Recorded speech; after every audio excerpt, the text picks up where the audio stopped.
Welcome, birds and turds, to the Angry Bird Pod Show. I'm Kyle. Way over there is my co-host, Matt. As you can see, we have guests today. And welcome aboard, everybody. It's customary for me to ask Matt how he's doing first. So, Matt, how are you doing? I'm doing excellent. Look who we're joined with. Yeah, it's honestly more awesome. impressive than you being here.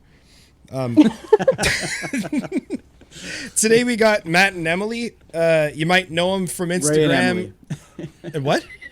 Ray and Emilie. Ray and Emily. I see. And Matt. I'm clearly new at this. Matt's here too. It wasn't wrong. No, Well, I was true. here. I was here as well. Yeah. Matt, Emily, and Ray.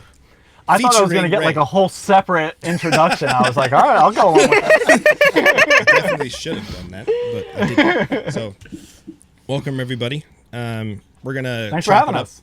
Oh, no problem. It's honestly kind of crazy. Like, I don't know. When I first start shooting birds, you start looking at other Instagram pages, and some of the ones you see first, you're like, oh, I'm never going to talk to that guy. And you're just like, I'll like it anyway.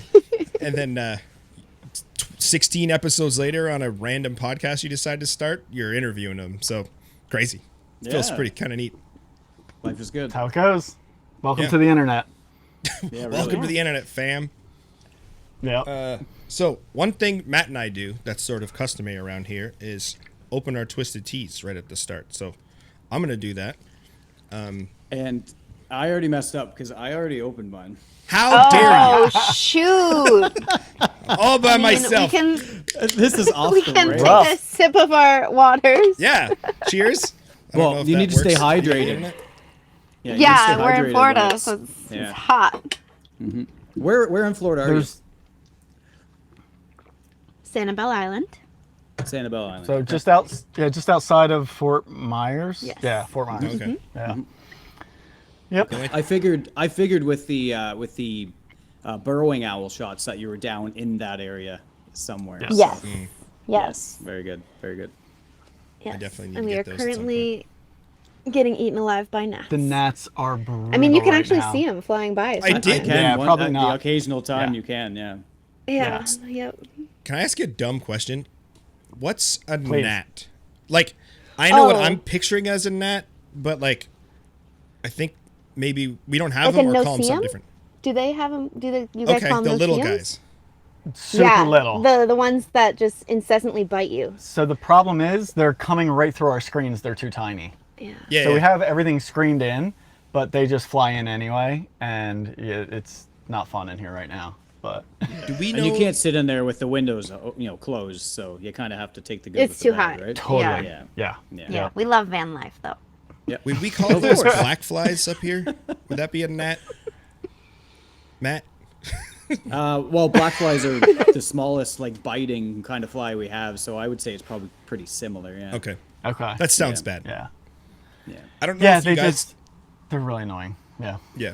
I don't know if you guys ever head up to Northern Ontario, but don't go there at like the end of May or beginning of June. Okay.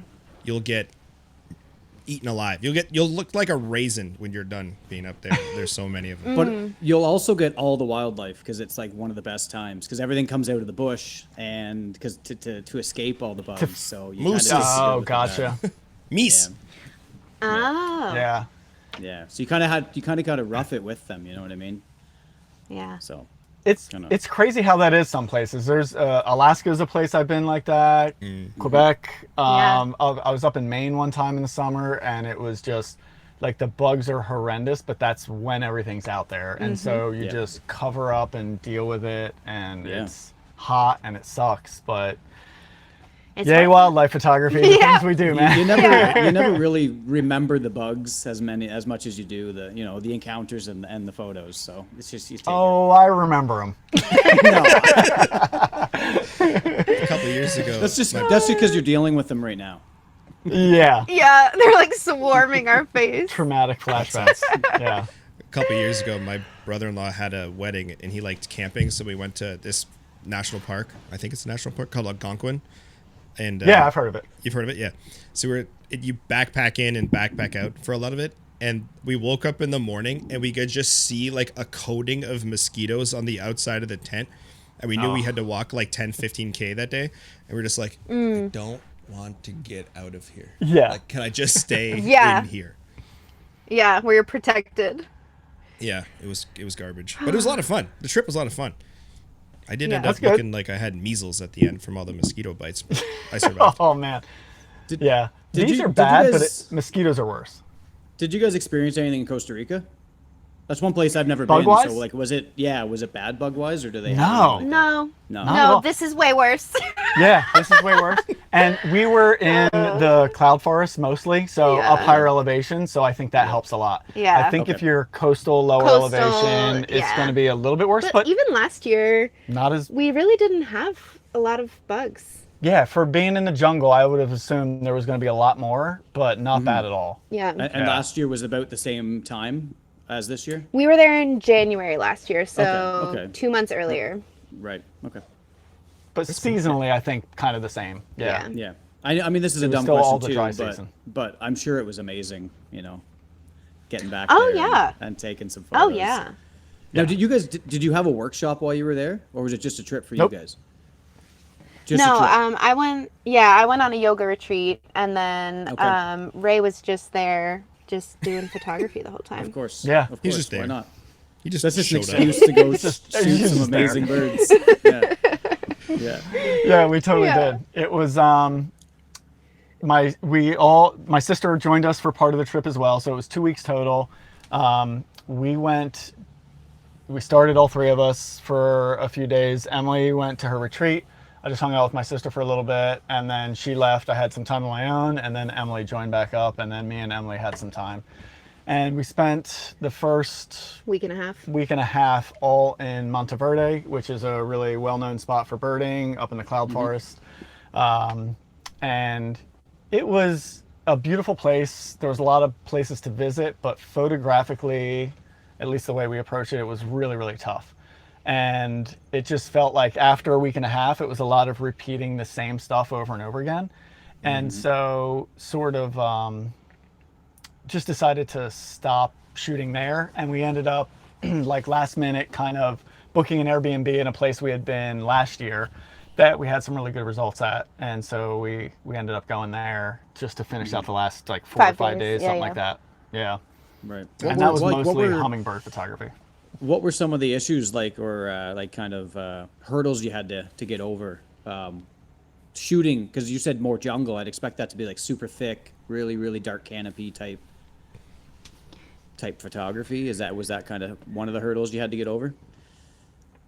I think for me, the biggest challenge is everything is up high and Yeah. I don't know it at all. Yeah. So, Okay. you know, in the States here, I feel like 90% of the birds I find Yeah. are all, yeah, the they're best. all by sound, you know? Right. That's how I find a lot of stuff that I'm used to shooting. And so I go down there and I don't know what anything is that I'm hearing, you know? And so that's challenging to begin with, which, whatever, I'm not after anything specific, so I'll take anything. But then everything you're hearing is like way up top, you know, high in the canopy. It can be dark under the canopy, but I gotta say, overall, I don't feel like it's any darker than under a tree, like a heavy tree canopy, you know, where you live and Okay. in the States. Like, it's just always dark under a tree canopy. Yeah, it didn't, Yeah. at least to me, Like in I don't know terms about of you. settings or Yeah, it didn't seem Yeah. like any extra dark in the jungle Right. than it was just under any given tree canopy.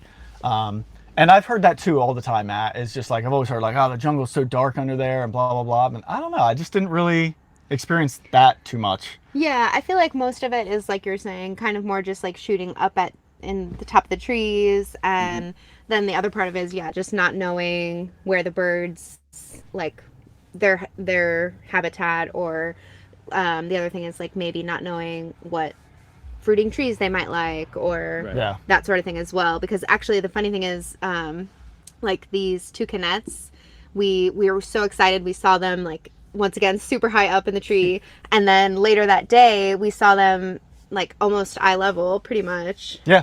feeding on this it's kind of like a cousin of an avocado tree. Okay. So, and we like learned that just by seeing it, like witnessing it firsthand. We just didn't know it. And I guess we could just do some research ahead of time to find these things out. I mean, probably, but You know. like, there's only so much you can read and learn before Yeah, you go on a trip. You have to experience some of this stuff. You know what I mean? So I think like the more experience you have, like photographing these kinds of birds in the jungle or in these type of tropical environments, then I don't know, the better you get at it, maybe. Yeah, And we for just sure. we go into it without guides. We did one guided trip like the first morning we were there, and that was the only one of them. The rest of them we just kind of wander around on our own. So we know we're having less odds there. Like if you're going to go down there and you want to increase your odds, get a guide, 100%. But like we're also at the point in our photography careers where we're just like, it's okay if we don't get everything when we go down there. Like that's fine. We just actually enjoy the process of going out and exploring more on our own versus just being dragged around by a guide. Not that I'm saying it's a bad thing. That's just our personal preference with it. And so we know the trade-off is we're going to see way less. And that's exactly how it goes, Yeah. You might see But at less least the stuff wildlife. we find it on our Yeah. own. Yeah, it's you'll at see your less own wildlife, pace. but maybe more nature. Yeah. Yeah, totally. Yeah. Yep. Yeah. I'm sure like, there's got to be a lot of diffused light too in getting back into that rainforest. Like there's probably a lot of sunlight, right? Because I'm picturing like when it gets really cloudy on a day here in Ontario and everything's in full bloom and the big maple leaves are kind of blocking the sky. It's really dark in there. But I think you're always going to have that bit of diffused light to kind of keep things, a little bit lighter to be able to. And challenging too, with it being spotty sun and stuff like that. Yes, So that can be hot spots. tough. Shadows. But then all of a sudden, if it hits just the right spot, you're like, oh, that's magical. But then like a branch over, it's horrible. Yeah. Yeah. Yeah. And with the lack of bugs, like if I find obviously with you with warblers, you know when there's a bit of rain or moisture, the bugs get dropped down a little bit. The birds will come down. With you not experiencing many bugs, those birds are going to be up in those canopies, and those are not flattering angles like Kyle, just showed us a few minutes ago. Yeah, and it's just like most of You're it, a hot honestly, shot. you can't even see. Like you just can't even see them. You're like, You I just- hear You something can like hear 'em. over off there, and you can't see it. The other thing is it's all private land, so it's all these reserves, and you have to stay on the trails. Understandable, right? There's a lot of people going there. They don't want people just like damaging the stuff all over the place. But there was like this one circumstance. We went to this one place, and first thing in the morning, we hear this long-tailed mannequin calling, and he's like on a lek, and you can hear him lekking, and we're like, oh my god, that would Would be amazing. so crazy to see. But Yeah. it's just and like it sounded close. he's over there, and Yeah. like, the trail's here, so that's it. But like we're gonna listen to him. That's the extent of that. Yeah, that's always the worst. It's really interesting because I've always thought it would Costa Rica, the Mecca, and of course it is. But it would be probably a really hard place to like guide at. You know what I mean? I think that's probably why those like hummingbird kind of set up feeder areas are probably pretty popular. I think that's why all the feeder setup things are popular. Like legitimately, I completely understand why everybody goes to that stuff. It's like if you're gonna go spend the money to do a trip down there and you want to see and photograph as much as you can, you have to go to a setup. Like that's the only thing that's going to draw these birds out, give you consistent, good chances at photographing the stuff.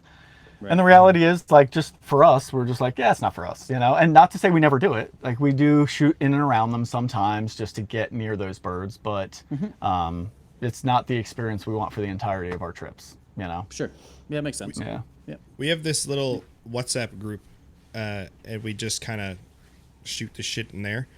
And I think it was last year, maybe the year before, something came up where, actually, I think it was spurred. The conversation was spurred by, I think it was a Scott Keys video where he had like a ranking or like a scale of what is like wildlife photography versus like a zoo or basically at the other side and where it kind of Right. And I think the point of which the hummingbirds were coming to feeders like consistently daily was kind of like right in the middle of where it starts being like really set up versus actual nature. So it's kind of an interesting conversation to see what type of wildlife photography that is or isn't. So and I think it's not ideal for most people, but again, if you're going to go there and you want shots, like you kind of don't have much of a choice. Because if you do what we do, you're not going to see a lot and great photographic opportunities. Right. Not to say we didn't get anything. We certainly did. But for 2 weeks being there, you hear some people go down there like, oh, I photographed like 100 species, got all these great portraits, and it's like we didn't come close to that. Right. You know? Yeah, I remember a specific photo that Emily posted. I can't remember what it was. I'm gonna pull it up right here. It blew my mind. The green crowned brilliant with all the details. Yes, oh my gosh. So that one the details in that thing is phenomenal.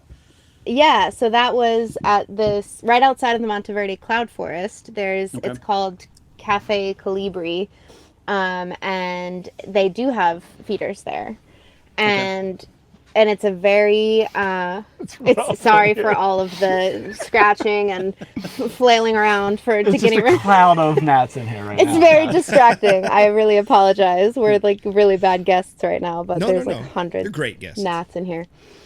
Yeah, and I think I mentioned in the caption too, if anybody reads it, I'm like, it's really not an ideal setup for photography. Like it's sorry. Go. No, you go. I was gonna say I laughed because Matt always bugs me about my captions because they're always shitty, and then he puts like just the settings or like something about where it was, but he hates these like long drawn out fake stories about trekking miles into the woods uphill both ways, and he's like, you're in a bird feeder and you took a picture. Like, come on. Yeah. I think I do appreciate it when right? I do appreciate it when you're just like, there are feeders there, and this is what I captured. Because, I mean, the caption can like kind of make it more like fairy tale feeling. Totally, totally. Or it can just be honest and be like, this is how it is and this is what it was. Yeah. And I just kind of appreciate that more. Not Yeah, that it takes 100%. away from the photo for me, because I usually don't read them, so I don't get trapped into Yeah. Right. this maybe fairy tale experience, but the photo by itself though is just absolutely phenomenal. Like, Thank you. It's gorgeous. Yeah. I didn't. It's ruffled, you know what I mean, a little bit. So you kind of yeah. have all So those he's showing details. more of his colors and stuff. Yeah. I'm a detail whore, so like I really appreciate those. So kudos. Yeah. It's very nice. And well, Ray actually. So I was sitting with his sister just having a coffee because this was actually the morning that we had gone on that guided tour of the Monteverde Cloud Forest, and Ray had found this bird kind of around the corner from these feeders, and he was just resting. And so Ray just like had a portrait session with this bird because he was just sitting there. Like hummingbirds usually don't sit still, but this specific bird was sitting there for like, I don't know, 15 minutes, Something like a long time. Like Stacy and I, Ray's sister, were having a coffee for like 10 minutes. I don't know. And Ray's just shooting away different, angles, this and that. And he's just like, whatever, we're just having our coffee, and he comes back and he's like, this bird's still there, like you guys should come shoot it. Like we both fired some shots too, and it was just like, it's just weird because it's like you're shooting it and you're like, this is so weird, like it's almost too easy, right, because it's like usually hummingbird photography is really challenging.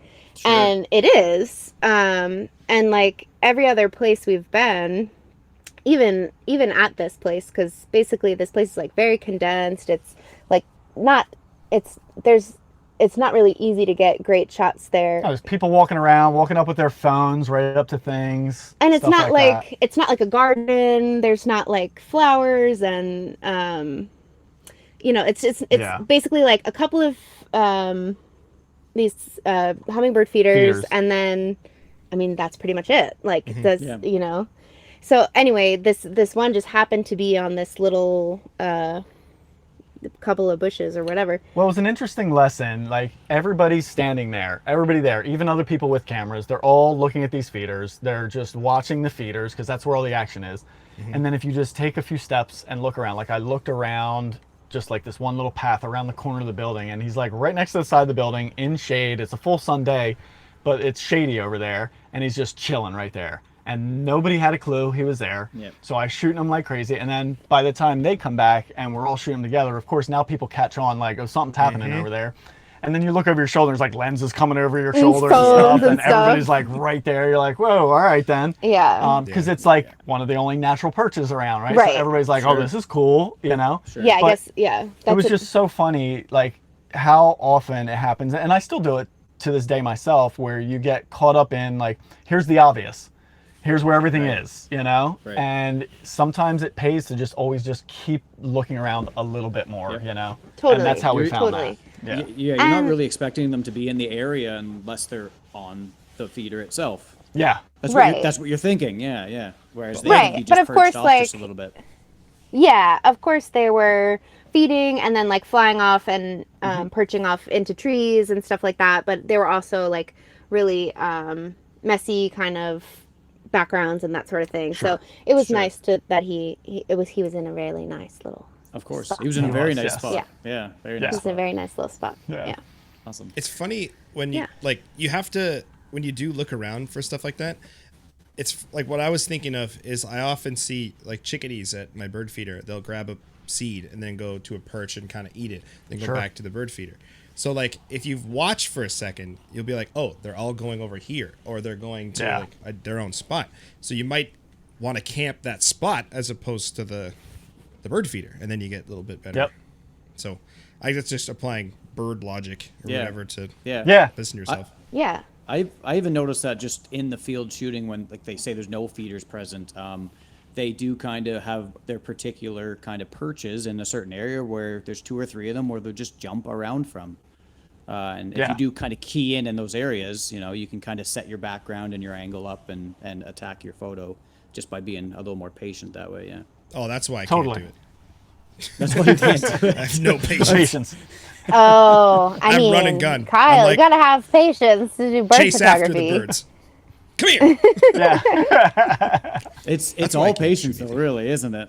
Oh my gosh, it is so much all about patience. patience. That was this morning for us. Yeah, totally. Yeah. What was going on happened? this morning? What were you guys shooting this morning? Patience. Yeah. I Right? said that. We were shooting Yes. patience. Is that a We have hospital? none of with these freaking Oh my bugs god, right I have, now. yeah, I mean like this Oh, there you this go. would be like a real test in patience. I This guess is- yeah, we Don't don't worry, it's only a 4-hour podcast. It's fun. Yeah. I'm just kidding. I'm just kidding.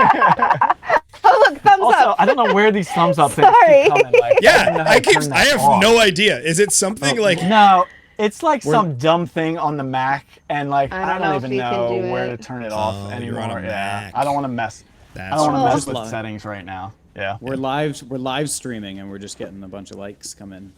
Oh, Yes, yeah, that's what it looks like. all for them, none for us. Yeah, it's only on your screen. No, I think it's like these dumb. Well, it's not doing it when we actually put a thumbs No, up. it It's just just like likes when we randomly run. when you scratch your nose or something. So It's like ding, another this- net. Ding, another Yeah, net. Yeah. exactly. Yeah, Ugh. you wouldn't be able to see us if it Atrocious. did that for every one of them that are in Yeah, here you right guys, you have no idea. That's fair. This morning we went to a very popular beach around here in North Fort Myers called Bunch Beach, and just for shorebirds and wading birds. And we went yesterday. We're actually just talking about this on our show earlier today. We went there yesterday, and we did a little bit more of the like, oh, the birds are over there. Let's go see what's happening. The birds are over here. Let's go see what's happening. Yeah. And we did okay. It's not like we didn't get shots, but we didn't do great, and we never got real close to anything. So today we got there a little bit earlier, just went to one of these tidal pools, and then just set up in it. Was there a bird in there to start out I think with? there was. Maybe like 1 or 2 things in there to start out with, and then we just stayed there and didn't move for an hour. Yeah. And the birds came in and came out, and they would leave and more would come. But during that time, I mean, they almost walked over top of Emily. Yeah. Like a tricolored heron just almost like walked into her. We had dowitchers like right next to us. Little blue heron. Little blue heron. Tricolored heron. Reddish egret dropped Reddish in egret. multiple times, Yeah. running around. Sanderlings, ruddy turnstone, like just tons of species, right? And all like real close, some of them, you know? Yeah. Just because yeah. we Especially the wading stayed birds. put. Yeah. They were just coming so close. Yeah. It was, yeah. That was like total, yeah. You just come into one spot, just stay there and just, shift your perspective based on where they're at. But Shot Did you finally totally get different them with light. that? Could you finally get them with that 10 mil that you were having trouble making birds big enough? No. I was shooting the 135. That's Yeah. better. That's Yeah. better. Yeah. a little bit easier. Yeah, this spot, I don't think, I was just talking about maybe using Oof, the the underwater 10? housing tomorrow. I was using it today, but I was using it with a 300 millimeter in it. So I was doing a little bit more telephoto stuff with it.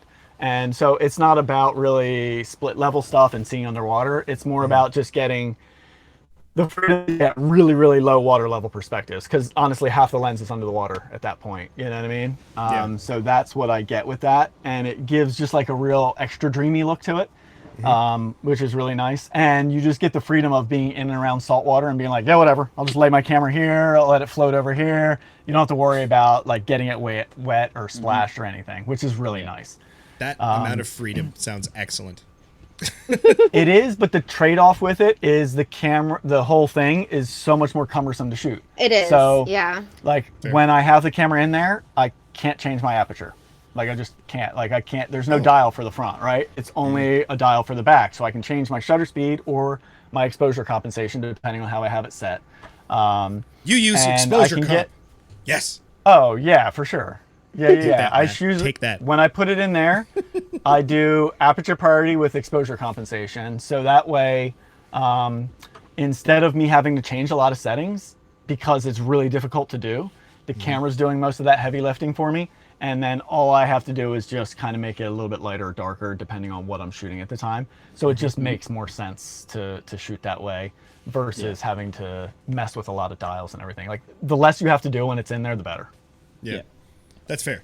Me and Matt have had kind of a battle the whole time we've known each other because I'm just kind of learned exposure comp, and he's like, no, ISO and all the other stuff. And I'm like, exposure comp. He's like, ISO. It's easy.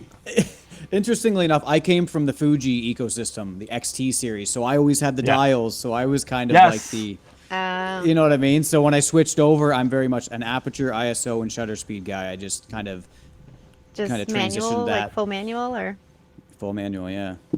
Yeah. And I'm just we do both. Yeah, I think I've heard the correct term is like a pro will use whatever tools are available. Sure. Yeah. It might be the auto settings sometimes, probably not, but it might be. I mean, I think Shoot in away. in the end, what I always think is best is like whatever works for you. yeah. There you go. Like, I think that's it, so. You know? Yeah. Yeah. There's not so much of a right or wrong, you know? Yeah, that's fair. Yeah. I do a most lot of of the stuff. I do a lot of posed shots too. So like if I'm doing got the action and time. stuff a lot more and it's going in and out of shadows and stuff, yeah, sure, auto ISO, exposure comps, but I have the time, yeah. I try to kind of make it nice and easy. Yeah. Makes sense. Yep. I do like shooting more action, even though I don't do it probably a ton. I think I probably anyway. So I like thinking about less. It's hard enough sometimes keeping the bird in the frame while you're trying to track stuff. So if I'm thinking about ISO and where my fingers should be, I just want to be spray and pray and hope some of them look okay. Yeah. I don't know. Totally. And like Yep. I watched the way I learned most stuff was from YouTube, and everyone's like, when you're starting, just put it in aperture with auto everything. And then I was like, aperture I just usually leave wide open and then just play with shutter speed, and then the auto ISO just bounces around. And I exposure comp when I want it a little darker, but it works. I don't know. There you go. Yeah, I feel like it makes it easy. Yeah, and I think if you run up upon a bunch of scenarios, or it's happening often where it's failing you and it's not doing the trick, well then that's maybe time to dig in and try and learn another technique or watch a video and try something else, because like instead of just being like, well, I give up on this, you know, it's like, yeah, there is another method that can maybe help here. You know what I mean? But if you're not running up against that, and however you're shooting is working for you, I think it's fine. Like I have some students that shoot shutter priority, and like to me, it would never even cross my mind to do that. It just doesn't fit with the way I think and the way I operate in the field. Their exposures are fine, so why am I going to suggest changing anything? Like they're doing okay with it, you know? I'm the king at watching a video and changing all of the settings on my camera because one video Drives told me me insane. to. And then do you change it like, the next time you watch another video? Yeah. Oh yeah.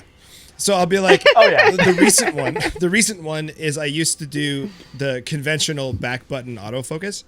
So I'd hold it in. I still do it. No, that's fine.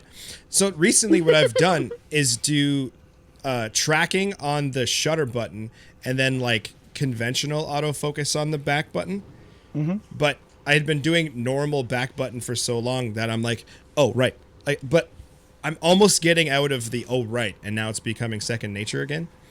Yeah. So, and that was Do spurred something on. long enough. Yeah.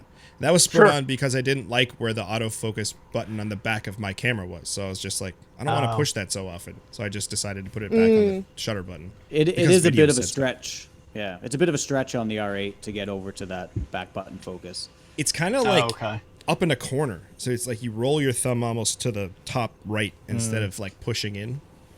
So it's just I only find it. like the art. I only find it to be a bit of an issue when I'm like when the camera's lower than I am, and maybe I'm using the back screen, and now I gotta kind of like contort my wrist. That's doing really that the only time. overhand But pinch. yes, yeah. I've actually considered Do putting you- it back to the shutter button myself when I'm in that scenario. See? but only in that scenario. You've talked about doing it. Yeah. Like switching out a back button. But I'm so used to it. Yeah. I like it. Yeah. Agreed. Switch, switch, Yeah. switch, switch. I was Terrible one of the influence. weirdos in even DSLR land. I never shot back button autofocus. Never. Oh, Yeah. wow. My whole career. Yeah, because when I first started this, let me age myself here. When I first started this, back button autofocus wasn't even an option. Like that's how basic the cameras were then. Like you couldn't even program it to do that. So I got so used to shooting with the shutter button that when back button autofocus became a thing, I tried it it just did not compute. And so I actually kind of would set my camera in reverse. So I would use the back button to lock focus instead of initiate autofocus. So it gave me the same separation of things. There's that thumb. See, the video agrees. It agrees with you. Yeah. It does. Yeah. That's the way to do it. Oh, there you go. Bad. Yeah. And so I still got that separation of shooting and focus that back button autofocus gave me, except I just would lock it instead of initiate it. So kind of the same thing, just a different way of thinking about it, you know. Sure. And then it allowed me to still continue to focus with my shutter button and not have to change how I really operated. Right. Yep, that makes sense. Do you have any DSLRs just kicking around that you just like every once in a while Not pick up? No? anymore. I love Especially with the van life, like you That's don't true. have the space to kind of hold on to it. No. That's fair. You don't We have have space a for a wall. bunch of camera equipment, Yeah. but Yeah. No, We that have makes a sense. lot Can't up really, there. we have a lot. But You would have yeah. to, I'd imagine. Just not. You can't really Yeah. hang We on don't to have stuff you're to, not going to but- use. Correct. That's yeah, it. that's the truth. Yep. Yeah, yeah. If the lens sits up there too long and we've not used it, we definitely are like, do we need this anymore? Is it time to get rid of it? You know, and then Yeah. it goes. And then we try something else new that we want to explore, and Right. you know, like that might happen with that 75 millimeter. No, of I'm yours. gonna find a use for it. You haven't given her enough time, Ray. I have not. It's been short. She's got the time. We'll see. I'm already like, yeah, nah, not for me. But yeah. Emily thinks like she can definitely do something with it, and I'd be anxious to see because you know, I wouldn't be surprised if she did. I just can't. I can't compute it. You think that You it know? just looks the same as a normal Yeah, lens. it doesn't look different enough to me to warrant shooting a manual focus 75 Sure. millimeter lens.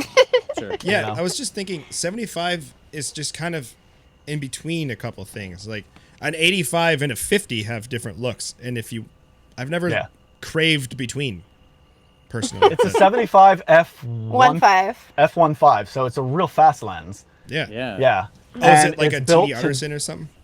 It is, yeah. It's one of those swirly bokeh lenses. It's supposed to give like a more rounded bokeh pattern in the okay. background.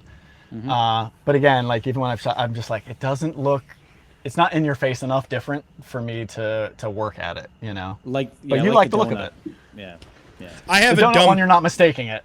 Well, I was donut gonna No, one, talk not about at all. I was gonna talk about the donut one. Donut Yeah, one. let's talk about it. So this is something in my own photography and brain that I can't quite compute, so I'll throw it out there. People talk about distracting elements in pictures. So for me, Donut bokeh.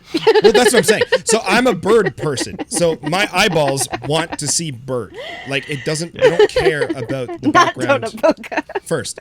So people are like, oh, this stick over here, or this bright light, or this other thing, this rock is taking focus away from the bird. And I'm like, I'm just looking at the bird. You guys have been talking about this donut bokeh lens and how cool the bokeh is. And it's a unique look. But does that not cause distraction from the subject? Or is the donut bokeh the subject? Discuss. Oh, that's a good question. I like that That's a question. good one. know if it's the subject. I feel like it enhances the scene. Sure. And I can see that. drop the mic. Boom. So Out. Yeah. All right. No, I feel like I really like the effect it gives, the background, and like it doesn't look like any other lens. Sorry, I'm swallowing bugs. Don't do that. It doesn't really it gives like this painterly kind of look to a photo that no other lens that we have can do. Mm-hmm. And I'm sure maybe some, editing program maybe could do it. I don't know. But yeah, it just was like this dreamy kind of artistic way of shooting. And it's very non-conventional. It's very not like, oh, yeah, this is all about the bird. Like, definitely not. Like... Fair. Especially like, I have a hummingbird that's like, the hummingbird's tiny and it's all just like, this Donut chains. crazy. Yeah. And just, or like, there's, I don't know. Well, the funny part about it go. is like people talk about distracting backgrounds, and then you're now saying like the background is part of it. Like it's part of the picture. So like what I have trouble with is where that, and I'm not saying this as a negative, just it's me. I'm the problem. I don't know when something is then now part of it and then, or if it's distracting. So I just have that problem for myself. But then also, I don't really like bird on a stick because it's too boring. So I don't know where I fall on that. I totally get that way of thinking, Kyle. And especially like talking about like the distracting elements in the background. I think a big part of that is that element in the background aesthetically pleasing and adding to the photo? Or is it not and just pulling you away from your subject for no reason, like in not an aesthetically pleasing way, So like, that like big stick that's just like randomly in the background is like, that's not adding anything. It's just this kind of blemish in the background, right? Versus, a more spacious, out of focus, like nice leafy texture or something back there, and that's a background that's more pleasing and maybe adding to the photo and just aesthetically overall looking really good. And for this lens that we're talking about, this donut bokeh lens, it's certainly not for everyone. There's definitely going to be a whole group of wildlife photographers that are just like, whoa, that's just not for me. It's too much of a departure from reality and what you're actually seeing out there. Yeah, totally. Which I completely understand, and like, that's fine. Everybody is allowed to have their own opinion. But for us, the point we're at in our photography careers, we're looking to really push the boundaries and make the images do different things. We've done that for a while with conventional lenses, with putting all kinds of crazy stuff in the foreground and messing with, really sparkly, glittery bokeh in the background and in the foreground. And so now this lens just gives us that chance to do that in a different way. And for us, there's totally images where I do think it is a little overpowering and it's just like, ooh, that's like too much, So, and it's still something we're learning. This lens is still fairly new to us. Yeah. And so we're still really playing with it, experimenting with it, and trying to see, at least for us, and our aesthetic preferences, where does this lens do, like, where does it shine? Where's that painterly, crazy background that is noticeable to the viewer, adding to the photo and giving a more pleasing effect and giving more of this like painterly vibe to it all, that you're doing in camera and getting to see live versus just like clicking a button and applying a filter in post. You know what I mean? It just, there's like a different feeling capturing it that way than there is just kind of clicking that filter in post and getting a similar-ish effect. And there's also the challenge of shooting a manual focus. Oh my gosh. I really like that new added challenge of trying to do a manual focus lens out there, especially when we just did it down in Costa Rica with these hummingbirds in flight. It's just maddening. I was gonna ask that. Like, does it obviously the manual focus adds to the excitement of like shooting that lens for you and kind of creating versus it being an autofocus lens? Sure. Yes. Yeah. I would say it adds like that layer of frustration and then also excitement when you're able to capture something. Right. And like, yeah. And it just, we were just talking about this on our other show, one of the shows that we do. I don't know, Ray's got me doing a million shows. Let the poor girl Just take like- pictures, man. Yeah. Just like being a beginner again and like how that is good, you know, and Yeah. struggling through something and how that is rewarding and yeah. Yeah. All the benefits. I love all of the benefits that go along with it. Yeah, it's interesting you said kind of like starting and like kind of feels like you're learning again from the Totally, start. Because totally. I've started to do that because I picked up this 35 that I'm on right now specifically for the podcast. And when I was in Florida, I kind of tried to do a little bit of wide angle wildlife with it. And Yeah. it was, and I've shit on wide angle wildlife a lot, my personal self. Yeah. Can confirm. I find like at least locally, it's really hard to get close to the subject, so it sometimes gets lost in the frame itself. Yeah. Whereas in Florida, it's kind of cheat mode, and you can kind of Yeah. get a lot closer to it, like you guys explained with your morning. 100%. Yeah. So it does feel fresh, even though I have kind of complained about it myself a few times. You know, Yeah, big of you to I think admit like that.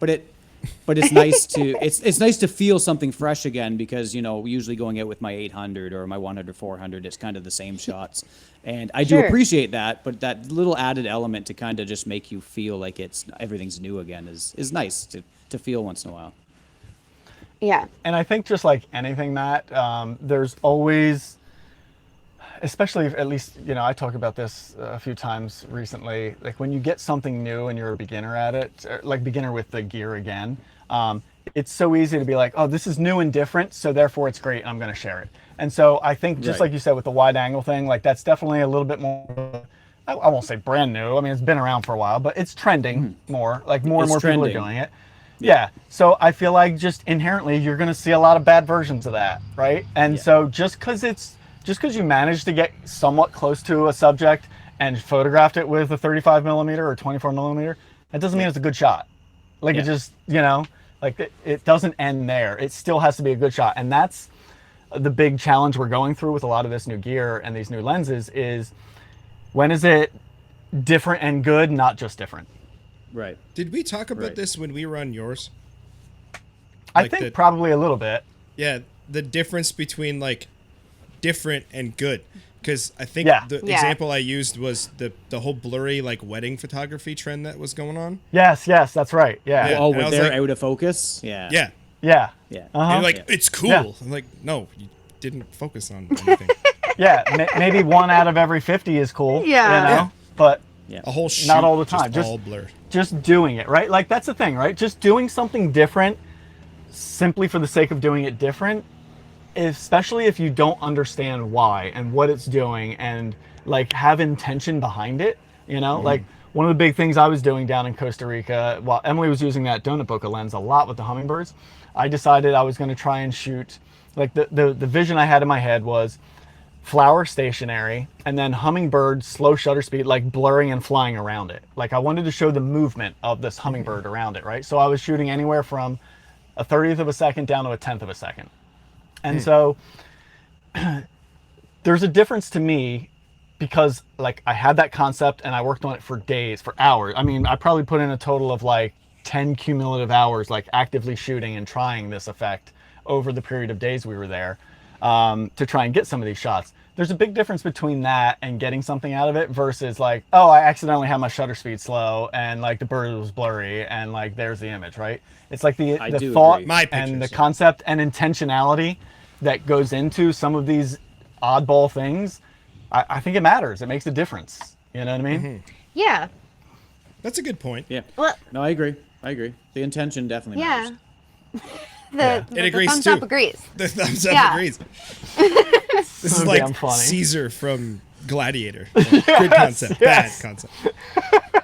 Thankfully, for we me- haven't seen a thumbs down on us yet. Yeah. That's true. That's a good point. You guys are killing it, I- according to your Apple. I do feel like a lot of these things do take time and like Yeah. practice because like when we did, I mean, we've only had the donut bokeh lens for, I don't know, since January. Yeah. And I was the one that was like, oh, let's get this You were. lens. Because Ganapathy, I don't know if you guys know Ganapathy Ram, something, he's the one who inspired me to get this lens. And another photographer on Instagram. And when we first got it, I was struggling with it. And we went out to the beach and I was just like, oh, I don't know. Like, I shot it just a little bit and I was just like, oh, no, I can't do it. And I just like gave it to Ray and shot whatever he Here, was shooting. do something with this. The You fix it. underwater housing or whatever. We switched, you know? And so I think it's like, yeah, struggling through that frustration. And then I really needed to put a lot of time in Costa Rica, like, Yeah. you know, hours and hours Yeah. to get shots that I'm really happy with. And yes, in Florida too, you know, I was working with it in Florida as well. But I think whenever you're trying something new, there's always going to be that period of, you know, struggle of learning and before you actually, I don't know, succeed with something. How much of that was like it being manual focused and trying to like kind of manually track wildlife, or how much of it was aesthetics that was what was kind of get your hang up on learning the lens, do you think? Oh, Good Like, question. did you ever do any kind of manual focus kind of wildlife previous to this, or was this kind of like No. new aesthetics and trying to do yeah, manual totally new. all at once? Totally new. All of it. Yeah, totally new. I'd say for me, it's that pretty would be equal, man. overwhelming. Yeah. Yeah. Yeah. I Yeah. think it's pretty equal. And it's so easy to be like excited because it does look so different and just be Yeah. like, oh yeah, this is cool. But then like, you know, sometimes you let it sit and a week or two and then come back to it and you're like, yeah, no, I was just liking it because it was different. It's actually not that good. Maybe it is, like you said, Kyle, like a little bit distracting, or I just didn't put it, you know, like the background's just really not working here. It's not adding to the photo. It is just, you know, just distracting in a way. Or, you know, it's listen, everything out of this lens is never going to be as sharp as any of our good autofocus lenses, right? So it's always like this sort of acceptably sharp kind of feeling that we're getting with it. And so to me at that point, it's like, well, unless it's going to have a very different look to it, if it's going to look similar to a regular photo but not be as sharp and clear and lower contrast and all that, well, why would I use that photo? Like that's has stupid. to have like a different look to it. And at a certain point, it turns into just like, look what I'm doing. I'm using something fun and new. Aren't I cool? Yeah. And it's like, well, yeah, but that's good for you, but the image still sucks. You know what I mean? Yep. Like, and there's, like, it's easy to get caught up in that trap. I've totally been there myself with, not just with gear like this, but with other lenses in the past. You know, when I first started wide angle stuff, it was certainly that way. I was just sharing stuff because I shot it with a wide lens, not because it was good. Like I would look back on that stuff now and be like, I wouldn't even bother, you know? Like I know that. Yeah. Because Yeah, it took and- time yeah. to perfect it and understand it and get better at it. Yeah, And and this agrees. we spoke yeah, it agrees. We spoke about that with me particular when you asked me about creativeness, and I said I don't know if I have any, and you're like, well, your creativeness is gaining experience and honing your craft and getting better at the technical part of it, and that's kind of Sure. what you described there with looking back a couple years and saying, you know, those photos are something that I wouldn't even entertain in 2025. So yeah, it's growth for Definitely. sure. What I find with me Yeah. is I'll go through like seasons of, I guess, finding motivation to get out and take pictures. So often I'll take a break in the dead of summer because I don't want to go outside and get eaten alive by gnats because that doesn't sound like very much fun. So I'll just stay inside, won't find anything. Sort of fall. Too soon, Kyle. I know. That was great. It's ongoing. Fall comes back and I'm like, okay, like it's cooler now. I can go outside. Winter's fun.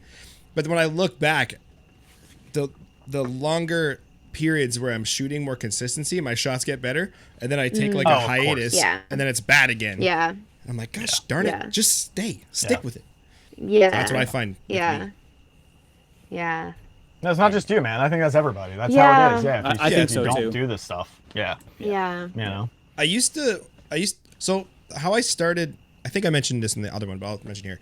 How I started photography at all was taking pictures of pocket knives and stuff. Like I always have Yeah. one within reach of Oh, me. cool. Just doing like sort of Just in more case. product photography kind of stuff. And I tried to post every day just to make myself at least take a picture a day. Think about a little setup of stuff in the corner on a table or like whatever. And then I started applying that same logic to doing bird photography. Then I was like, this takes way more time to try to find a bird every day and get a good picture of it. Sure. At least with a product, I could stick it somewhere and just like, all right, here.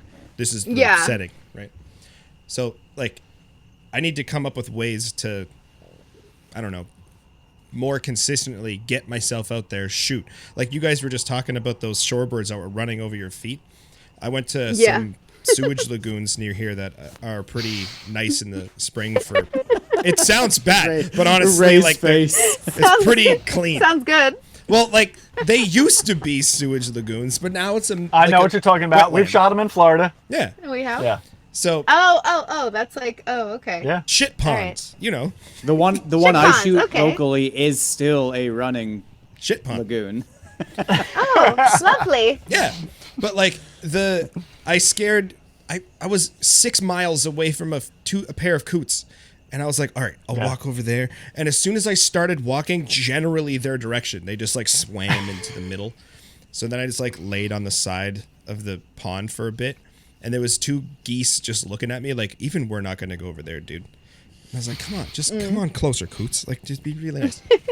But they never did. And you guys were like, yeah, shorebirds are running over us. There's herons 2 feet away. Like, It's so hard to compare where we are to Florida. I mean, Florida, that yeah. was cheat mode. When Like, you guys were it's- describing this morning, I would take every single day of that. Like the waders, the shorebirds by the beach, like that just That's Matt's was, like, jam.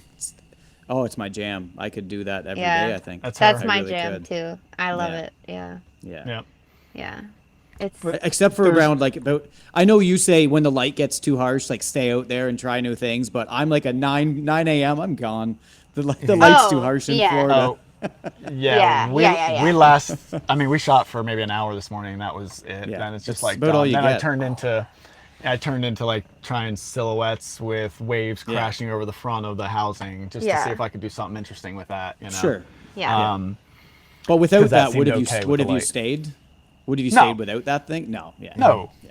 Not at Not all. when you're shooting like every fair. day. Maybe if you're the type that like if you're on vacation, like if you're on a Sure. trip and you only get to Florida like, you know, once every blue moon, That- I don't know. Yeah, that was a great point. That was me just 2 weeks ago, and I went down with my brother-in-law, my brother and my sister-in-law, and my nieces and my kids and my wife, and I got every day 2 p.m. Florida sun. That's when I was able to shoot. Oh. So it was Oh, like, that's it rough. was prime. It was prime. You're like, please be cloudy. But And that's when you were But doing it- your wide angle stuff. I was doing it right on like Main Street Disney. I was having a hot dog, and there were like white Wow. ibis, Ibis, and yeah. Bye-bye. Oh, Yeah. that's cool. And they were at the table, and I just started snapping away. So it was nice to Oh, be that's able to kinda do fun. it, but Yeah. you know, it wasn't a photography trip by any means. So that 2 p.m. Yeah. Florida sun does show in the photos. That's rough. Sure.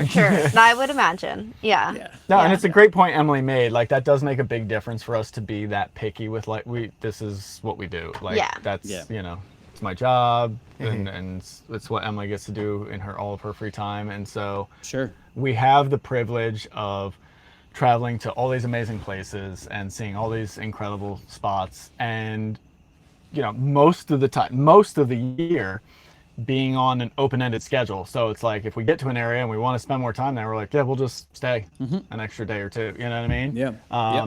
And so that's not most people. So we get to be really picky, you know, Sure. I got a question. with how much we stay out there. Yeah. I got a question. And maybe this is a big question. How does one get to the point where you're like, van, that's the way forward. I'm going to do this in a van. I'm Because, glad you got that question in, Kyle. well, like, I didn't want to just throw it in randomly. I feel like shoehorning it in here. I mean, that's what you did, I think. No, you're like, I'm in a van. We get to travel around. I'm like, all right, what's it like? we- That's we true. That teed it was up a nicely. good segue. Yeah. That was. I was But, like, like, okay. Yeah, That was 'cause a I good think- segue.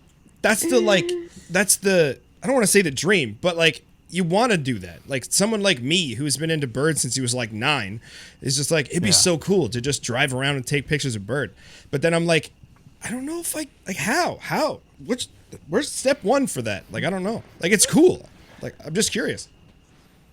It was an interesting bunch of things in my life that brought it about. The first of which being, I was already a wedding photographer with my ex-wife. We ran our own business, so that was a big part of it. Just again, having our own business, being able to set a lot of free time. And so I started doing more and more wildlife photography, and over time started charging a little bit for it. Not ever really thinking I was going to go full time with it, just more of like, you know, I'm already making a living in photography. I can make some more doing this photography that I kind of enjoy a little bit more than wedding photography. So why not? Maybe that means I can do less wedding photography. Realized one year that, wow, I actually made a lot more in the previous year when I looked at the numbers than I thought I would have. What would happen if I went full time with this? That happened to also coincide with getting divorced. And so ended up just being just me, having a lot more time to devote to that.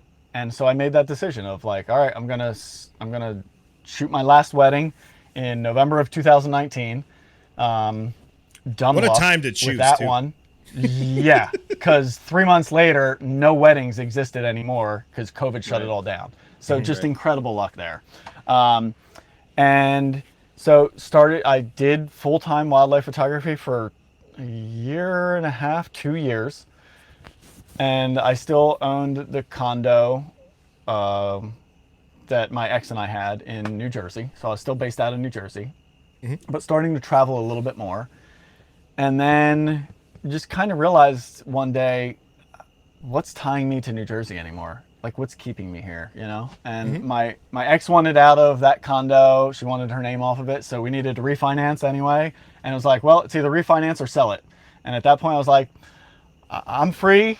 I don't need to be here anymore. Let's sell it, and I'm gonna go get a van. And so that was what I was thinking. And so I did. I sold the condo. Right after it sold, I think a week later, I went to my first dealership and bought the first van I saw. Didn't even test drive it. I just bought it. What a joke. I He's bought crazy. it. I bought a used van for like $100K. And then I had the advantage of being able to park at my mom's house in New Jersey as well and sort of transition into living in it, you know? And me getting that van also coincided with Emily and I starting our relationship.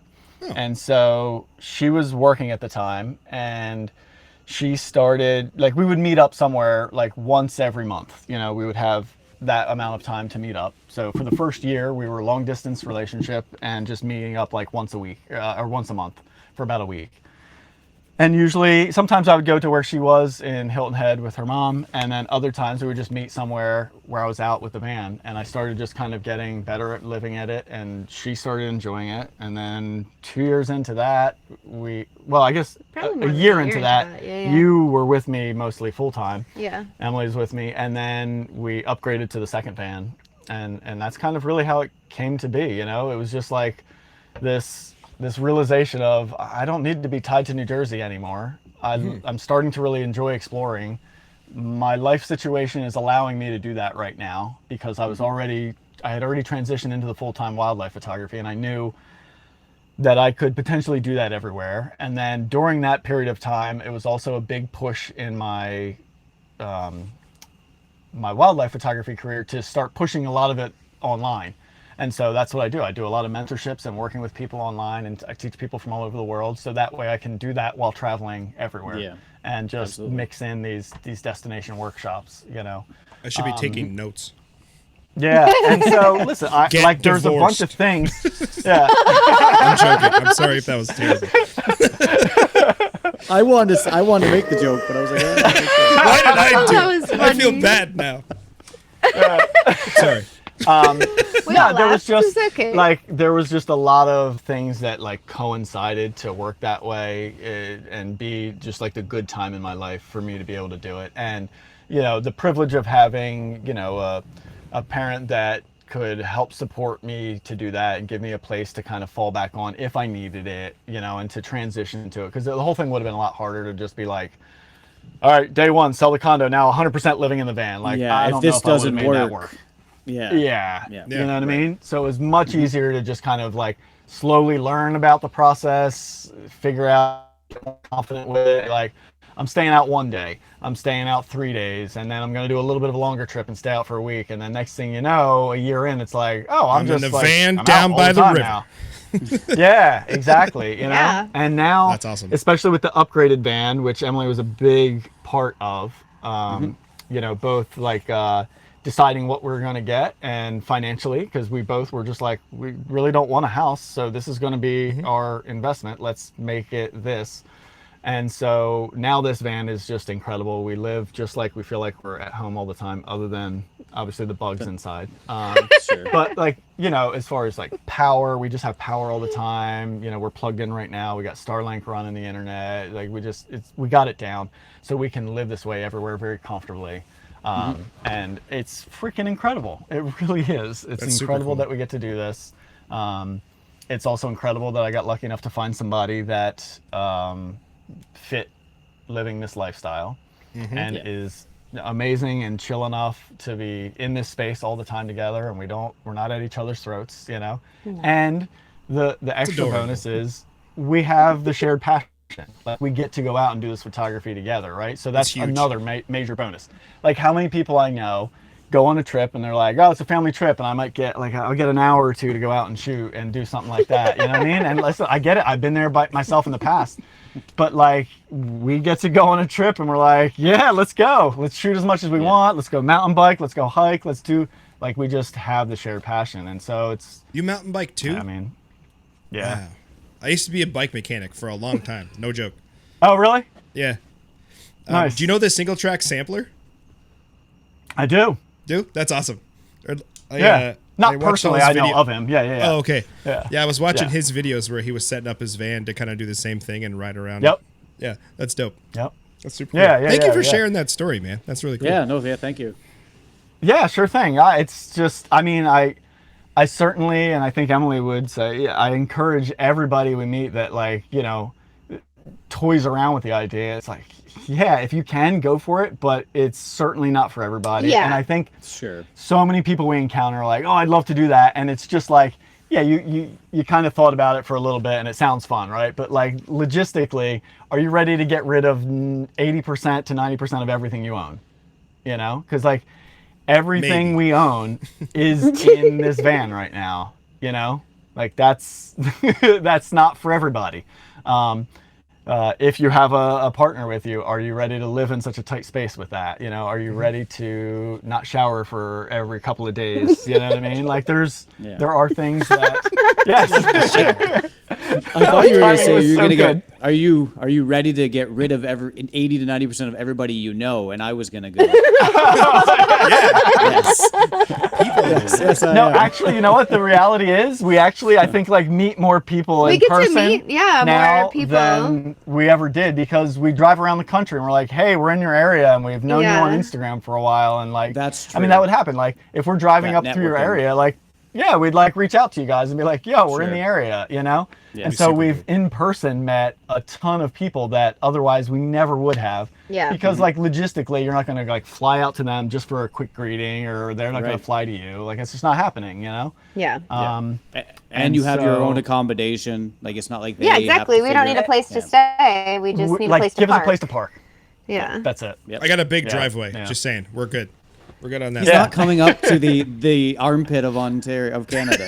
He's not coming. I mean, He's not- I it's a- really want to shoot some of these shit ponds you're talking about. Oh, man. It's a big Sounds so good. it's a big ditch. You don't. There's wanna come up actually here. a shit pond near me that houses some black neck stilts, and they're just like super nice. Oh. random up here, and like Okay. they nest here. So it's like, Oh, where are that's you guys? cool. Yeah, It's such a small little area. Yeah, like there's. Other than that, I don't know where else you find them. down. Oh. You gotta go down. Yeah, well, Yeah. down, but yeah, like in Ontario, like where you are, In like, that it's the area. only kind of the breeding kind of pair that I can know about. Yeah, Wow. Yeah, it's Yeah. weird. It's interesting. It's such a strange thing that just showed up once. I saw it on eBird, Yeah. and I was like, "What? That doesn't make any sense." It was like 30 It was- minutes away from here.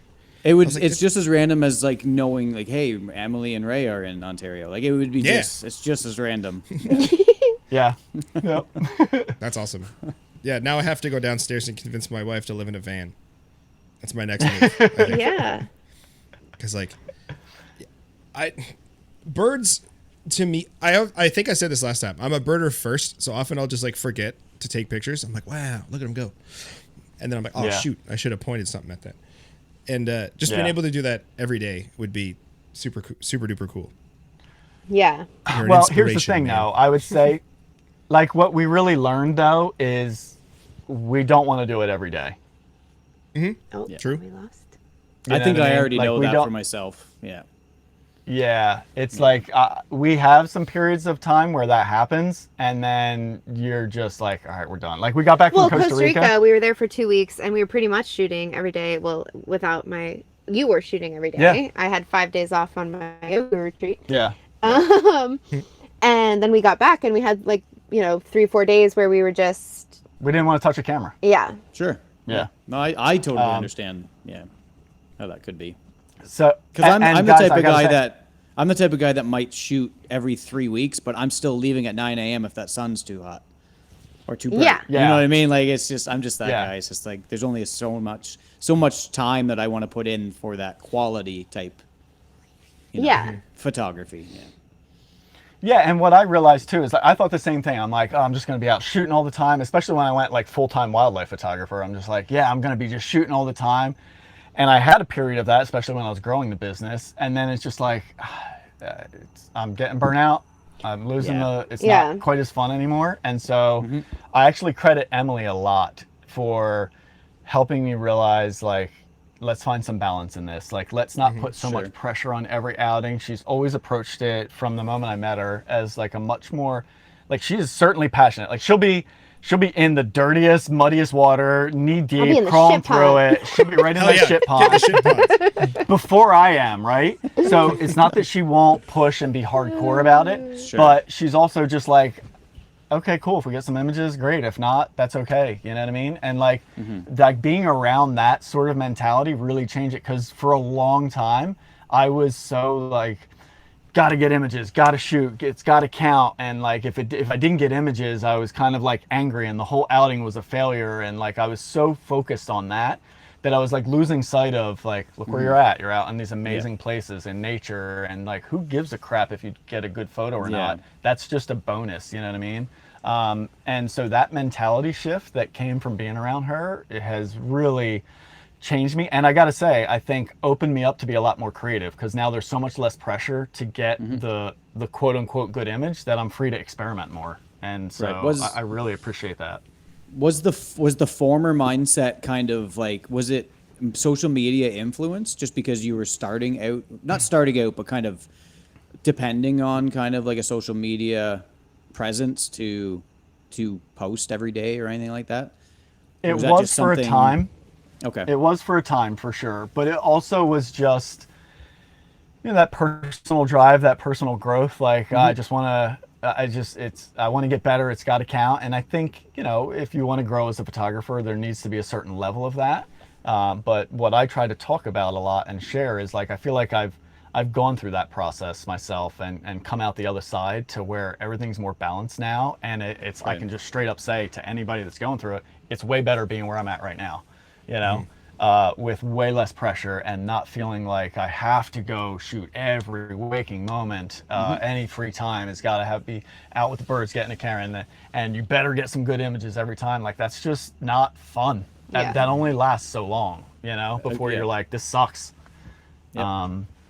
And so, I look back on that time and just kind of am so grateful that I didn't stay that way, because honestly, I don't think I'd be doing this anymore if I had. I think I would have like completely burnt out and just got tired of the whole thing, For sure. I've seen that happen to people. Yeah. I get that. No, it makes sense. It makes sense. I put my camera on my desk at work as my emotional support device. So when I get upset, I just like pick it up and I'm like, it's okay. Everything's fine. All is good now. Yeah, all is fine. All is fine. We couldn't be two more of opposites, which probably works. Me and you. Yeah. Yeah. It's actually kind of funny, but we keep finding these ridiculous coincidences. So like the other day, we just happened to stumble across both of our favorite numbers as 14, and I was like, "That's so weird." What? Yeah, I didn't know people had favorite numbers. I don't know about Fair enough. number. And what's quickly, like, we won't drag this on too much, but your sister's birthday is the same as my daughter's, and my son's birthday is one day away from yours. Yep. Oh, that's funny. It's just it's just kind of these weird coincidences because we've only known each other for a couple years, but we're experiencing and recognizing things on the pod live often that we haven't seen. That is so fun. It's nice too. Yeah. Hopefully one day our relationship will be as strong as your guys. Yeah, we'll be sitting beside each other in a van. Yeah, there we go. We're gonna leave our wives. We're gonna leave our wives and get a van. Whoa. Okay, hold on. I'm pretty sure my wife can do some stuff that I don't want you to do. All right, this has been the Angry Bird podcast. There we go. And see. Yeah. So good. I don't know what to call this. I love the podcast. openness. Yeah. Like, where do you go after that? I don't If we're know. anything, no, I have no idea. If anything, we're open. But. Yes. The Oh, that was funny. I get you guys kept talking about like I was listening to some of the recent podcasts and you guys were getting all get jazzed about like new gear and stuff. And like it for us two, I'm the gear guy and he's the like more consistency and like the upgrade has to make sense. And I'm just like, yeah, but what about this dream scenario with all this dream money I don't have to buy this new cool thing? And it's I liked hearing you guys kind of geek out about your new gear and like learning about like Emily, you're saying you were struggling with the lens and then you liked it later and like the 75 you're convinced you can do something with it. That's kind of the way I think. I'm like, I can make something. My wife just says no. I liked the interesting thing we were talking about today earlier though was like all this new stuff, not all of it. Most of it. A handful of these new lenses are all like under $500 a piece, you know, so they're not like these massive expenses. Now the underwater housing is a whole different thing. That's a massive expense, right? So some of it is that, but like the cool thing is like these new things that are getting you excited, getting us excited, don't have to be these massive investments. And like the biggest thing that got me excited in Costa Rica was just experimenting with the gear I already had and a different technique. Right, just like shooting these slower shutter speed things and trying to get motion involved and stuff like that, and like anybody can do that. And so like it's just I've been personally, and I think you've been like really excited. Like we've both been shooting more lately because we've been so excited with this new stuff that we're learning and growing with and progressing through and experimenting with. And it's been such a fun time in my photography career, and I think yours as well, right? Yeah. Do you guys have favorite either gear like old faithful like this thing is like or subject like so a bird? For me, always ospreys. I can't not shoot an osprey. I will take every opportunity shoot an osprey. They're the best. I don't How about have you? Yeah, I think you have a favorite lens. What? Will you say Plana? Yeah. I would say right now 135? it's the Plana, the 135. Yeah. From what I've heard, which that is pretty great for wading birds and shorebirds It that is. walk right up on you. Yeah, of course. Yeah. Yeah. But also for like, other stuff, I don't know. In Newfoundland it was convincing. good. In Newfoundland? Yep.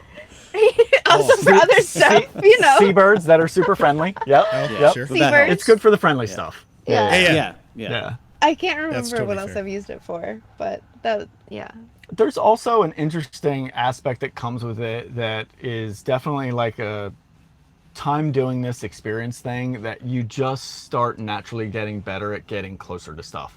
Like we've been to a bunch of places around the country that we've never set foot in. And it's our first time ever there, first time working with these birds. We don't have any experience with it, but just knowing how to feel the approach and kind of like, I don't know, just something about the experience that we have allows us to consistently be able to shoot at, these wider focal lengths and these shorter focal lengths and be able to get really good results. And I know for sure that if I would have even tried these subjects 10 years ago, I was never getting that close. I just didn't have the experience and the know-how to do it. Yeah, for sure. That was one thing I learned from Matt quite a bit. I think we talked about this too, but fieldcraft, learning how to... I'm not good at it. As I said before, I just run around and stomp through the forest and chase after stuff. But I know that's not what I'm supposed to do now. So that's something. That's progress. There you go. yeah. But like, I I never just- would I have... And I was- think, I always felt sorry. like that gear was kind of like holding me back. So what can I do to like with the Fujifilm stuff, which is not very wildlife, certainly like an XT1.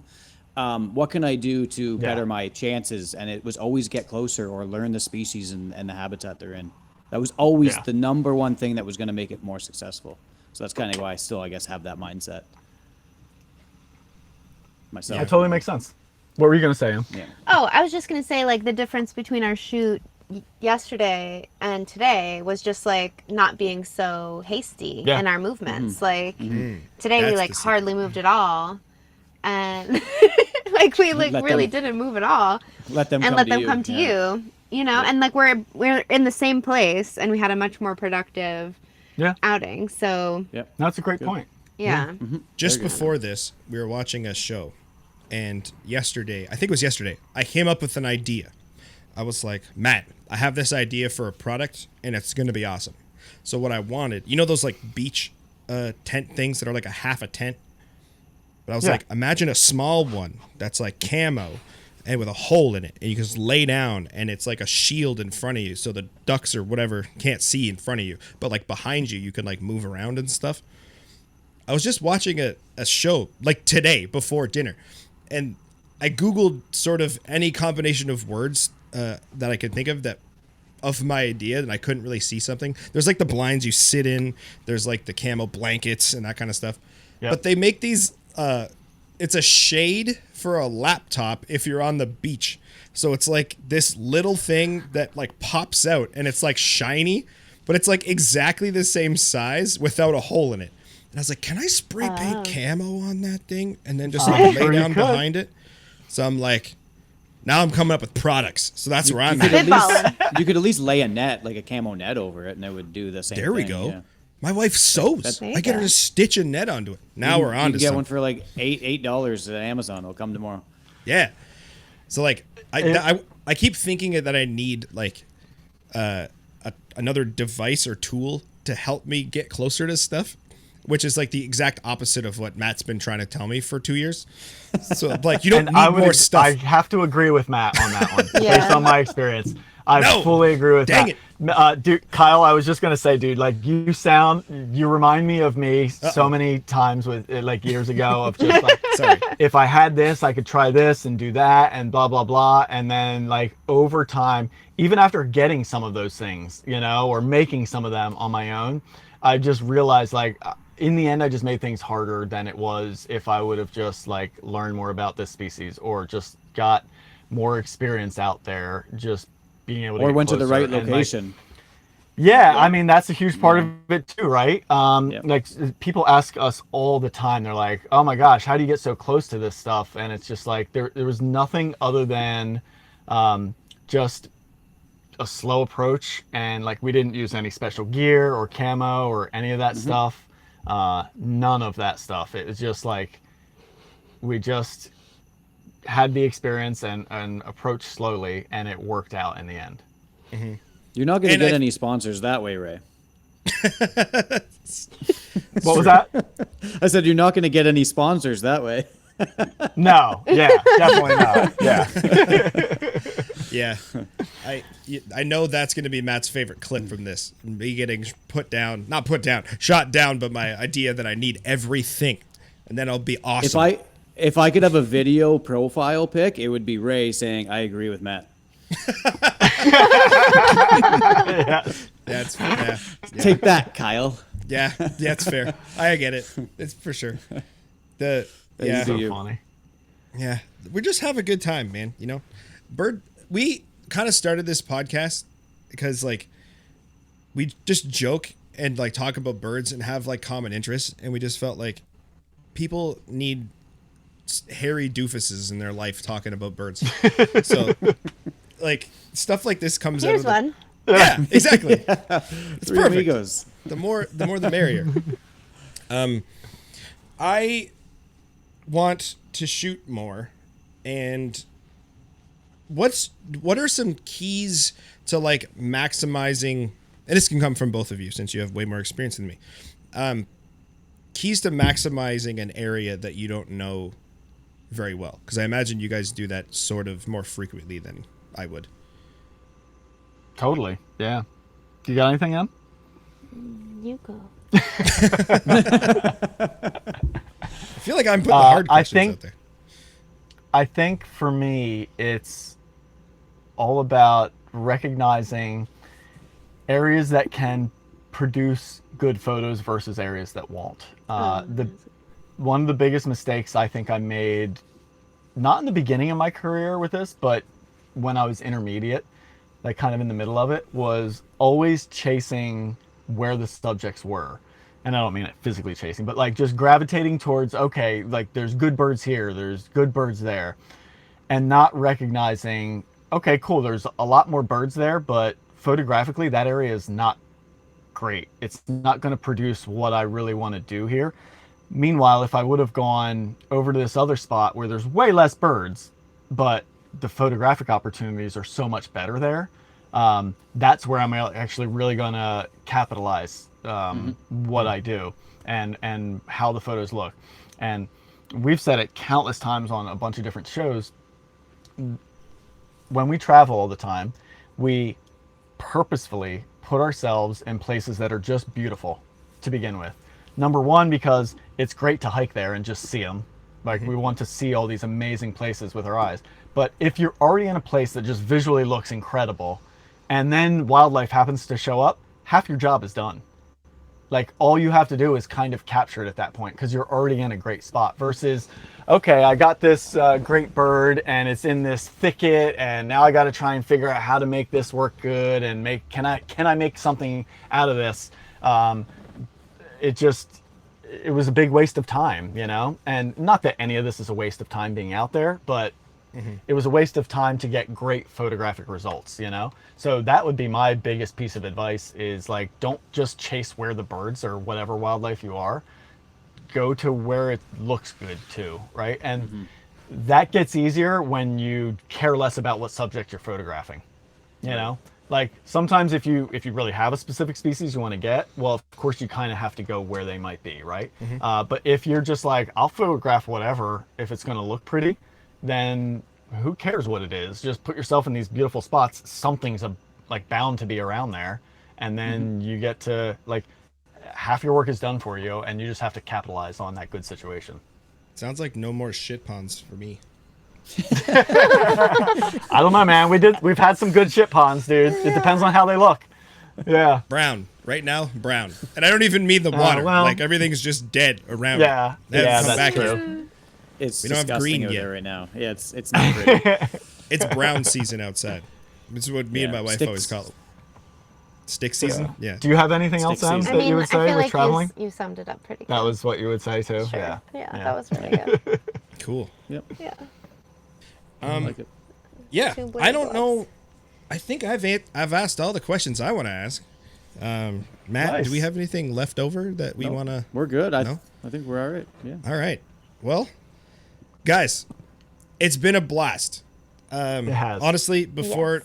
And, like, this isn't anything to do with you guys, but today I was just like, I don't know if I feel like talking to people, because I talk to people all day for work, but you guys really helped me out, so I'm in a good mood now again. So thumbs up. Oh, Thumbs good. up. It was great. Thumbs up. See if we can get our thing to work. It probably Oh, there won't. it goes. Oh, there we go. Thumbs We got up. one. Yeah. Yeah. All right. Excellent. Yeah, well, this is a great time. We're gonna go wage war on these. Oh my bugs. God, we have. Oh. I kept looking up at the screen on the ceiling, because look, there's like 100 up there. It's not good. That's gross. Yeah. Just one We quick have a story. battle ahead of us. One quick story Yeah. before we take off. We used to go to this hunt camp, me and my dad, with a bunch of friends from his work. And me and a couple guys were playing hearts the one day at the picnic table. And we had like 15 of those Raid coils just lit up all over the picnic table. And mosquitoes are just dropping out of the sky onto the cards and table. Oh my gosh. And we're Oh my like, gosh. we're breathing this too. Yeah. I was Like, we're gonna say also- that. Oh man. So we like, put these out, get them outside. Like, these are probably really bad. So I would not recommend doing that, but there's probably something. Yeah, you not can in do. the small space, but maybe. I don't know. We're gonna do anything we can short of burning this thing down. Yeah. Yeah, don't do that. Yeah. No. But no. We I need a wish place you to guys live. all the luck in your war against the gnats. It'll be okay. We'll win. Yeah, I know you will. You guys sound Positive confident. outlook. Yeah. Yeah. Thanks, guys. This was awesome. Yeah. Yeah, this has been the Angry Birds Pod Show. Normally we have one of us do the cueing the music for the end, but since you guys are guests, just choose when you want the music to start, and it will. Just pick it. Right about Now. There we go. Thank you so much, guys. It's been a blast. Yeah, thank you for joining us. Love you, Matt. Love you, Ray. Love you, Emily. Peeping through the scope, freeze frame the fly. Angry Bird Pod Show, aiming for the sky. Oh, they click in the snap, see the birds on the map. Angry Bird Pod Flow, flipping through the recap. Kyle and Matt, dropping wings on blast. Tune in next week, this one never in the past. Eagles, hawks, and kestrels, flying so divine. Peep the live broadcast, podcast goldmine. Twisting in the air, birds of every kind. Critics gonna chirp, but they ain't ever dying. Zooming in on sparrows, robins in the mist. Matt's got the shutter, Kyle's got the twist. Feathered friends in flight, equipped with the strut. Angry Bird Pod Show, capturing the cut. Oh, they click in the snap, see the birds on the map. Angry Bird Pod Flow, flipping through the recap. Kyle and Matt, dropping wings on blast. Tune in next week, this one never in the past. On the twilight, watch the colors flash. Birds of every shade in a photogenic dash. No need for fame, just the birds flying free. Angry Bird Pod Show, bringing all the glee.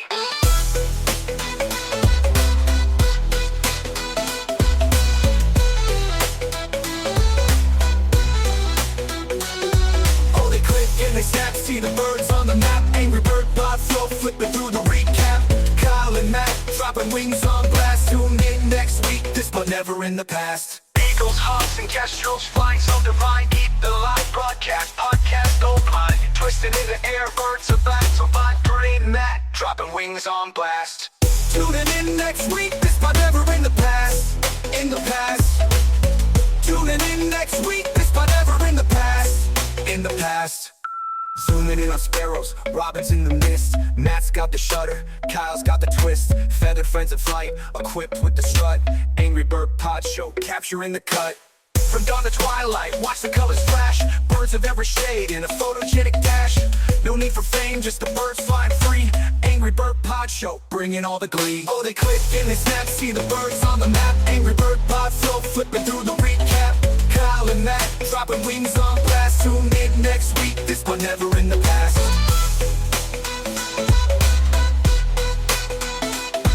From the past. Not shortcut. Not shortcut. Angry Bird Pod Show, bringing all the glee. Bringing all the glee.